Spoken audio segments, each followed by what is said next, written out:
ഹൃദയമുള്ള teachers, ഉസ്താദുമാർ ആരായാലും അവരോട് കുട്ടികളെ അടുപ്പിക്കരുത്. കാരണം അവരും പരുപരക്കൻ സ്വഭാവവും, അല്ലെങ്കിൽ ഇവർ ടോട്ടലി ഇവരുടെ മനസ്സിനൊരു കഠിന സ്വഭാവം വരും.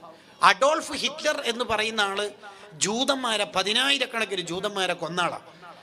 അയാൾ ഇത്ര ക്രൂരനാവാനുള്ള കാരണം അയാൾ തന്നെ അയാളുടെ ആത്മകഥയായ മെയിൻ കാംപ് അഥവാ എൻ്റെ സമരം എന്ന പുസ്തകത്തിൽ പറയുന്നുണ്ട്. അയാളുടെ വീട്ടിൽ എപ്പോഴും തല്ലാണ്. ഇത് കണ്ടിട്ടാണ് ഇയാൾ പഠിക്കണത്. നമ്മൾ ഭാര്യ ഭർത്താക്കന്മാരും ശ്രദ്ധിക്കേണ്ടതാണ്.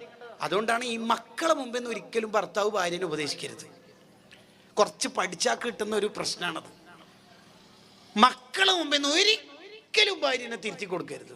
മക്കളെ മുമ്പെന്ന്, മക്കൾ സ്കൂളിലോ വേറെ എവിടെങ്കിലൊക്കെ പോയാൽ നീ അത് ചെയ്തത് തീരെ അങ്ങനെ ഉണ്ട് അടിക്കൽ, എന്താണ് കുട്ടികളല്ലേ, എന്താണ് നീ അങ്ങനെ ചെയ്തത്, അങ്ങനെ ഉണ്ട് ചെയ്യൽ, അങ്ങനെ പറയാൻ പറ്റൂ. അല്ലാതെ ചില കുറച്ച് സൈക്കോളജി എല്ലാം പഠിച്ചിട്ട് വ്യാജ സൈക്കോളജിസ്റ്റ് ആയ ടീമുണ്ടാവും, അവരിങ്ങനെ പറയാൻ തുടങ്ങും.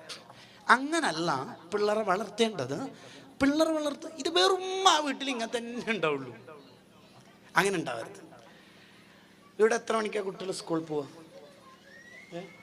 പോക്കില്ലേ?